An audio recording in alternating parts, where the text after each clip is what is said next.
اچھا یہ بتائیں امام مہدی علیہ السلام کا جو زمانہ ہے وہ کتنا لمبا اس کا ٹائم پیریڈ ہوگا، کتنا عرصہ ہوگا اور کب تک رہے گا؟ ان کی تو زیادہ تفصیلات اس حوالے سے نہیں آئی ہیں، صرف یہ ذکر ہے کہ جب وہ فتنوں سے نبٹ رہے ہوں گے اور عیسیٰ ابن مریم کا ظہور ہوگا جی، اور دجال کو وہ قتل کریں گے، اس کے بعد 40 سال تک مسلمانوں کے حکمران رہیں گے عیسیٰ ابن مریم. اچھا یعنی عیسیٰ ابن مریم کے آنے کے بعد اوورآل جو لیڈرشپ ہے وہ ان کے حوالے ہوگی. صحیح. وہ شادی بھی کریں گے، ان کی اولاد بھی ہوگی حضرت عیسیٰ علیہ السلام جی کی. بالکل. اور روضہ رسول میں وہ رسول اللہ کے ساتھ دفن ہوں گے، ایک قبر کی جگہ باقی ہے.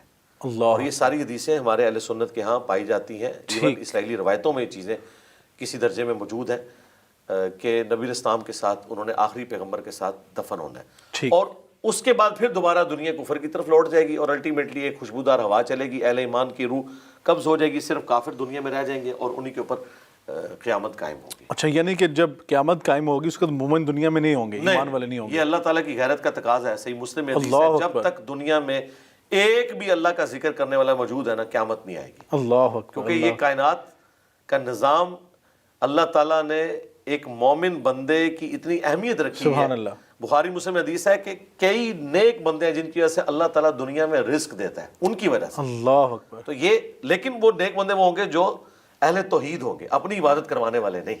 عجیب. اہل توحید ہوں گے. ٹھیک ہے. اللہ کے لیے کھڑے. یہ بتائیے گا کہ جو آپ نے بھی فرمایا یعنی جب قیامت آئے گی تو جو قیامت کی ہولناکیاں ہیں تو مومن جو ہوں گے، ایمان والے ہوں گے، وہ ہولناکیاں نہیں دیکھ سکیں گے. نہیں دیکھیں گے، اس سے پہلے ہی وہ فوت کر دیے جائیں گے. یہ کافروں کے اوپر ہوں گے. بلکہ مسلم میں الفاظ ہیں کہ لوگ اس قدر برائی میں مبتلا ہوں گے کہ اعلانیہ بدکاری کریں گے جانوروں کی اور پھر ان کے اوپر قیامت قائم ہو جائے گی. بالکل ٹھیک. تو یہ بتائیے گا کہ امام مہدی علیہ السلام کے حوالے سے جس نے ابھی آپ نے فرمایا کہ وہ نماز کی امامت کروائیں گے لیکن حکمران حضرت عیسیٰ علیہ السلام کریں گے. جی جی. نماز کی امامت ایک نماز کی امامت ہے، وہ جو اقامت ہو چکی ہوگی تو وہ عیسیٰ ابن مریم سے ریکویسٹ کریں گے. مسلم شریف میں آتا ہے کہ آپ نماز پڑھائیں. ان کا نہیں، یہ اللہ نے تمہیں شرف دیا ہے، تم میں سے بعض کے امام ہوتے ہیں، تم امامت کرو. عیسیٰ ابن مریم ان کے پیچھے نماز پڑھیں گے. اور مسلم شریف میں موجود ہے کہ پھر بعد میں امامت عیسیٰ ابن مریم کروائیں گے. بالکل ٹھیک ہے. یہ یعنی بعد میں پھر عیسیٰ ابن مریم اس کو لیڈرشپ کو لے لیں گے. بالکل ٹھیک ہے. اچھا علی بھائی یہ بتائیں کہ جو آج کل کے دور میں جس طرح ہم نے پہلے بات کی، آپ نے کہ امام مہدی علیہ السلام کے ہونے کا کوئی دعویٰ کر دے تو ان کے زیادہ تر ذہنی طور پہ مریض ہوتے ہیں یا نفسیاتی ان کے اندر مرض پایا جاتا ہے.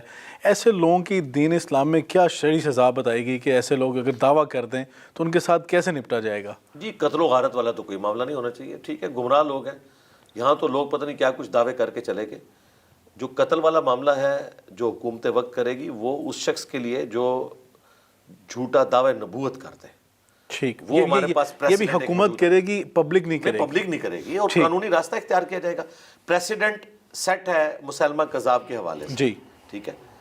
اب اگر آج کے دور میں اس طرح کی کوئی ایکٹیویٹی پرفارم کرتا ہے تو پاکستان میں تو اللہ کے فضل سے قانون بنا ہوا ہے، قانون کو ہی فالو کرنا چاہیے. ادروائز اگر آپ لوگوں کو اجازت دے دیں گے تو اس چیز کو کون انشور کرے گا کہ کوئی شخص کسی کے بارے میں جو کلیم کر رہا ہے وہ اس نے بات کی بھی ہے یا نہیں. اب یہ اے آئی کے آنے کے بعد تو آپ دیکھ رہے ہیں کہ ایک ایسی ایڈورٹیزمنٹ بن گئی ہے. ٹنڈولکر کی ایک ایڈورٹیزمنٹ میں دیکھ رہا تھا، اس بیچارے نے کہا مجھے تو پتہ ہی نہیں ہے، میرے نام کی ایڈورٹیزمنٹ بنا دی کسی نے. تو یہ تو اتنے بڑے بڑے فتنے سامنے آ رہے ہیں، اس میں دیکھنے کی ضرورت ہے.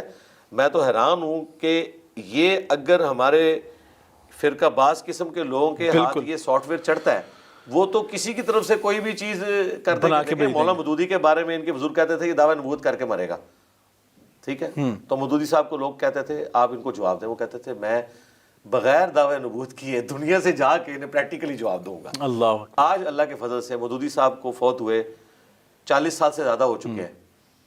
اللہ کا شکر ہے کہ ان کے بارے میں کوئی ایسی بات رپورٹ نہیں ہوئی. لیکن یہ دکھ کی بات ہے کہ وہ علماء جن لوگوں نے اس زمانے میں ان کے بارے میں یہ جھوٹ بولا تھا اور ان کے ماننے والے، انہوں نے آج تک معافی نہیں مانگی کہ ہمارے بزرگوں نے ایک جھوٹا کلیم کیا تھا. بالکل ٹھیک ہے. جھوٹے ثابت ہو چکے ہیں. تو اس میں تو پھر بہت بڑے جگرے کی ضرورت ہے نا، بہت بڑا کہ یعنی کہ اپنی غلطی کو تسلیم کر لینا. علی بھائی یہ بتائیں کہ آپ آج کی یوتھ کو کیا میسیج دینا چاہیں گے کہ اگر دین سے جڑنا چاہتے ہیں، مسائل کو سمجھنا چاہتے ہیں تو ان کے لیے کیا ایزی وے ہے؟ کس طرح وہ اگر میں سمجھتا ہوں کہ اگر ہم دیکھتے ہیں جو نوجوان اثر جنہیں دین کا بالکل نو ہو نہیں ہے تو وہ کیسے بیسک جو سٹیپس لے سکتے ہیں تاکہ وہ اپنی لائف میں چینج لائیں؟ کیونکہ جس میں آپ نے فرمایا کہ امام مہدی علیہ السلام کے ہم آنے کی باتیں تو بڑی کرتے ہیں لیکن ان کا ساتھ دینے کے لیے تیاری نہیں کرتے. تو کیسے اس نوجوان نسل کو جس طرح آپ نے کام سٹارٹ کیا، یہ بتائیے کہ بیسک سٹیپس کیا لینے ہوں گے ایک نوجوان کو؟ بیسک سٹیپ جو کسی بھی مسلمان نے لینا ہے وہ ایک ہی ہے کہ اس نے قرآن پڑھنا ہے. دیکھیں ہمارے پاس اس وقت اللہ کے ساتھ جڑنے کا، رشتہ کرنے کی ایک فزیکل چیز اگر دنیا میں رسول اللہ کی وفات کے بعد موجود ہے نا، وہ قرآن ہے. صحیح. باقی سب لوگ تو دعوے کر رہے ہیں نا. جو ایک اوریجنل چیز ہمارے پاس موجود ہے خلیفۃ الرسول، وہ قرآن ہے. قرآن ہم پڑھیں، جس مکتب فکر سے بھی تعلق رکھتے ہیں اسی کا ترجمہ پڑھ لیں اور دیکھیں قرآن ہم سے کیا ڈیمانڈ کر رہے ہیں، ہمارے عقائد و نظریات کیا ہونے چاہیے. اس کے بعد ہم سنت کی طرف آئیں اور اپنے مسائل سیکھیں. احادیث، مشکات شریف بہت اچھا سورس ہے جو مین سٹریم کی اہل سنت کی ساری کتابوں کے نوٹس ہیں، بخاری کے، مسلم کے. لیکن وہ بات کی بات ہے، پہلی چیز یہ کہ قرآن کے مطابق اپنے عقیدوں کو کریں کہ قرآن ہم سے کیا ڈیمانڈ کرتا ہے. قرآن فکر آخرت کی بات کرتا ہے، قرآن ایگزسٹنس آف گاڈ کی بھی بات کرتا ہے، قرآن ایتھیزم کے خلاف بھی دلائل آپ کو دیتا ہے، یہود و نصارہ کی خرابیاں بھی بتاتا ہے، اور یہ بھی بتاتا ہے کہ پرپس آف لائف کیا ہے. آپ نے اللہ کے حضور پیش ہونا ہے، خدا کو سیریس لیں. قرآن جب تک نہیں پڑھیں گے، یہ انسٹرومنٹ آف دعوت ہے نبی اسلام کا. وَأُوحِيَ إِلَيَّ هَٰذَا الْقُرْآنُ لِأُنذِرَكُم بِهِ وَمَن بَلَغَ. اے نبی فرما دو قرآن مجھے اس لیے وحی کیا گیا تاکہ میں اس کے ذریعے تمہیں ڈر سناؤں اور جس تک یہ کتاب پہنچے وہ بھی اسی کتاب کے ذریعے آگے چلے. ٹھیک ہے. نبی اسلام نے حجۃ الوداع پہ قرآن چھوڑا، غدیر خم پہ قرآن چھوڑا، سنت اور اہل بیت کا ساتھ ذکر کیا، لیکن کتاب جو فالو کرنے کے لیے چھوڑی وہ قرآن ہی چھوڑی. سبحان اللہ. تو قرآن ہے نبی اسلام. بالکل ٹھیک ہے. علی بھائی، جو لوگ جس طرح آپ نے فرمایا کہ بہت سارے لوگ جن کا اعتقاد بن گیا پرانی چیزوں کے اوپر اور کھڑے ہیں اس کے اوپر، اور نوجوان جو ہیں ان کو بدلنا چاہتے ہیں اپنے بزرگوں کو کہ بھئی یہ چیزیں جو آپ جن کی طرف جا رہی ہیں یہ چیزیں وہ ٹھیک نہیں ہیں، راہ راست پہ آپ نہیں چاہ رہے، صراط مستقیم پہ نہیں ہیں، تو یہ چیزیں میں نے پڑھی ہیں. تو ان کے لیے کیا طریقہ کار آپ بتانا چاہتے ہیں کہ کس طرح اپنے بزرگوں کو قائل کریں اور ان کو بتائیں کہ بھئی یہ صراط مستقیم ہے، اس کے اوپر ہم نے چلنا ہے؟ دیکھیں ہماری آج کی مجلس کا اگر سب سے اہم سوال ہے نا تو یہی ہے، اور اس سوال کا اگر سلوشن مل جائے تو دنیا سے گمراہی کا خاتمہ ہو سکتا ہے. یہ بہت بڑی چیز ہے انشاءاللہ تعالی. تو اس کے لیے ہم نے جو اتنی محنت کے بعد جو اس کا سلوشن تجویز کیا ہے نا، آپٹیمل سلوشن، وہ یہ ہے کہ آپ جن کے سامنے بھی بات رکھنا چاہتے ہیں نا، ان کے اصول اور مبادی کے اوپر ان سے بات کریں. آپ اپنی بات نہ ان کو سنائیں، یہ ہماری ایک زیادتی ہو جاتی ہے. تعالوا الی کلمۃ سواء بیننا و بینکم. ہمارے اسٹوڈنٹ آتے ہیں نا، وہ کہتے ہیں ہمارے جو ہے ماں باپ جو ہے وہ گمراہی کے راستے پہ، ہم انہیں کیسے سمجھائیں؟ میں نے کہا اگر آپ ان کو سمجھائیں گے نا کہ آپ غلط ہیں، وہ تو آپ کو گھر سے نکال دیں گے. آپ نے ان کو یہ نہیں کہنا کہ آپ غلط ہیں، ان کو کہیں کہ ابا جی بتائیں ہم کہاں غلط ہیں. اچھا، بالکل پہلوان کو اس کے زور پہ گرانا ہے. مجھے بتائیں ایک بندہ قرآن اور سنت پڑھ چکا ہے اور اس کا والد بالکل نابلد ہے قرآن و سنت کی تعلیمات سے، اور کہتا ہے میرا بیٹا گمراہ ہو رہا ہے، یہ ہو رہا ہے، اور وہ کہتا نہیں ابا جی آپ گمراہ ہو. اس کا بہتر طریقہ ہے جی ابا جی کے گھٹنے پکڑیں، ٹھیک ہے، اور انہیں کہ ابا جی میں جہاں غلط ہوں مجھے بتائیے، انشاءاللہ میں اپنی اصلاح کروں گا، مجھے بتائیں میں کہاں غلط ہوں. تو کچھ نہ کچھ تو بولیں گے نا. صحیح. اور جب وہ بولیں کہ آپ یہاں غلط ہو تو انہیں کہیں کہ ابا جی آپ نے ہمیں بتایا کہ ہم نبی اسلام کو آخری پیغمبر مانتے ہیں، ان پہ یہ قرآن نازل ہوا ہے، اور آپ کا تعلق جس مسلک سے ہے میں اسی مسلک کے بڑے عالم جن کو آپ رحمۃ اللہ علیہ کہتے ہیں، میں ان کا ترجمہ لاتا ہوں قرآن کا اور آپ کے سامنے اپنا مقدمہ رکھتا ہوں کہ وہ تو یہ لکھ کے گئے ہوئے ہیں، قرآن کا ترجمہ انہوں نے خود کیا، میں نہیں خود کر رہا، میں نے تو آپ کے بزرگوں کا ترجمہ پڑھا ہے. یہ وہ طریقہ ہے جو ہمارے اسٹوڈنٹس نے اڈاپٹ کیا ہے. اچھا، تو آپ کے سمجھ سے چینج آیا ہے؟ بہت بڑے لیول کے اوپر چینج آئی ہے. ایٹ لیسٹ یہ چینج ضرور آئی ہے کہ اگر انہوں نے حق قبول نہیں نہ کیا، اپنے بچوں کے سامنے جو ہرڈل کھڑی کی تھی وہ انہوں نے ہٹا لی. ان کا بچہ ٹھیک ہے، تم ٹھیک راستے پہ ہو، ہمیں مجبور نہ کرو، ہم معاشرے کے پریشر کی وجہ سے قبول کریں نہ کریں، تمہیں ہم کچھ نہیں کہتے. یہ تھوڑی اچیومنٹ ہے کہ گھر سے آپ کو سپورٹ مل جائے اس حوالے سے کہ وہ آپ کی مخالفت چھوڑ دیں. حق بھی قبول کیا ہے بہت سے لوگوں نے، لیکن ایٹ لیسٹ اس لیول پہ آ گئے. بات سٹارٹ یہاں سے کرنی ہے کہ دسو منو کیا ہے. بالکل ٹھیک ہے. یہ نہیں کہنا کہ تو کیا ہو گیا، وہ تو کہا کہ پتر آٹھ. بالکل، یعنی کہ جس طرح وہ حضرت امام حسن اور امام حسین علیہ السلام کا واقعہ ہے کہ انہوں نے بتایا کہ ہم وضو کر رہے ہیں کہ کیا کیا غلطی تو نہیں، ان کا نہیں بچا، ہمارے وضو میں غلطی ہے. بالکل ٹھیک ہے. اچھا یہ علی بھائی بتائیے گا، آخری سوال آپ سے پوچھنا چاہ رہا ہوں کہ کیا آنے والے وقت میں آپ نے کوئی ایسا فیصلہ کیا کہ آپ قرآن پاک کی ترجمہ یا تفسیر، جس طرح مودودی صاحب نے بڑا کام، علمی کام جو آج تک الحمدللہ پوری امت جو ہے اسے فائدہ اٹھا رہی ہے، کوئی ایسا آپ کام کرنا چاہ رہے ہیں یا کر رہے ہیں کہ قرآن پاک کا ترجمہ یا تفسیر جس کے اندر تمام امت کے لیے وہ قابل قبول ہو، تمام لوگ اس کو پڑھ سکیں اور کہیں جی واقعی یہ ہماری بات کی، کوئی ایسا آپ کا ارادہ ہے؟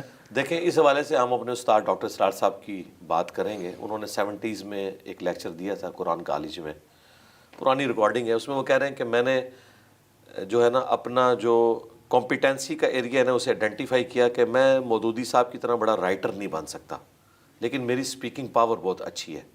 تو انہوں نے رائٹنگ کو چھوڑ کے اسپیکنگ پاور کو لیا, اور اللہ کا شکر ہے مودودی صاحب کو بھی انٹروڈیوس کرانے میں ڈاکٹر اسرار صاحب کا ہاتھ ہے, اگرچہ انہوں نے کچھ نہیں لکھا. انہوں نے یہ مان لیا کہ مودودی جی جیسا کوئی رائٹر نہیں ہو سکتا. میں نے اسی طریقے سے کریٹیکل انالیسس کرنے کے بعد دیکھا ہے کہ اس دور میں اگر کتاب پڑھنے کا کسی کو شوق ہوتا تو اللہ کی کتاب سے بڑی تو کوئی کتاب نہیں تھی نا. لوگ تو وہ بھی ترجمے سے نہیں خرید کے پڑھتے. تو اب کیا کیا جائے, لوگوں کو ان کی آسانی کے مطابق ان کے موڈ میں دین پہنچایا جائے. یعنی وہ دیکھتے ہیں واٹس ایپ کلپس دیکھتے ہیں, جی انسٹاگرام کے اوپر دیکھتے ہیں, یوٹیوب کے اوپر, آڈیو لائبریریز آ گئی ہیں, آڈیو بکس آ گئی ہیں.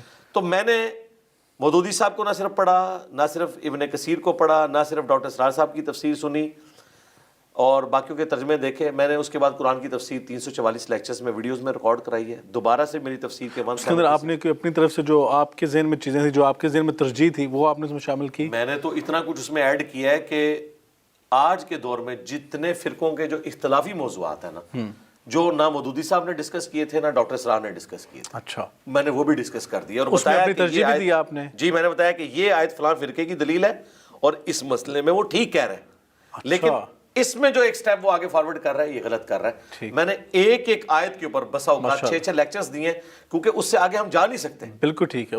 یہ جو آیت ہے نبی تم فرما دو کہ اگر میں غیب جان لیتا ہوتا تو میں خیر کثیر جمع کرتا اور مجھے کوئی تکلیف نہ پہنچتی. سورۃ الاعراف آیت نمبر 188. اب جب یہ ہم بتائیں گے پھر ہم لوگوں کو بتائیں گے کہ اگر نبی کا یہ سٹیٹس ہے کہ نہ وہ خود سے غیب جان سکتے تھے, نہ وہ مستقبل کو فورسی کر سکتے تھے, ورنہ اپنے آپ کو تکلیف سے آزاد کر لیتے, اور آپ لوگ کہہ رہے ہیں کہ بزرگ جو ہے وہ پوری کائنات کو اس طرح دیکھ رہے ہیں جیسے ہتھیلی پہ دانا, تو رسول اللہ سے بڑا تو کوئی بزرگ نہیں ہے. نبی تم فرماؤ میں تو اپنی جان کے نفع نقصان کا مالک نہیں ہوں. اب یہ سورۃ الاعراف کی جب آیت نمبر 188 آئے گی تو ہم لوگوں کو بتائیں گے کہ بھئی اس آیت کے ہوتے ہوئے لوگوں نے یہ عقیدے اڈاپٹ کیے ہیں.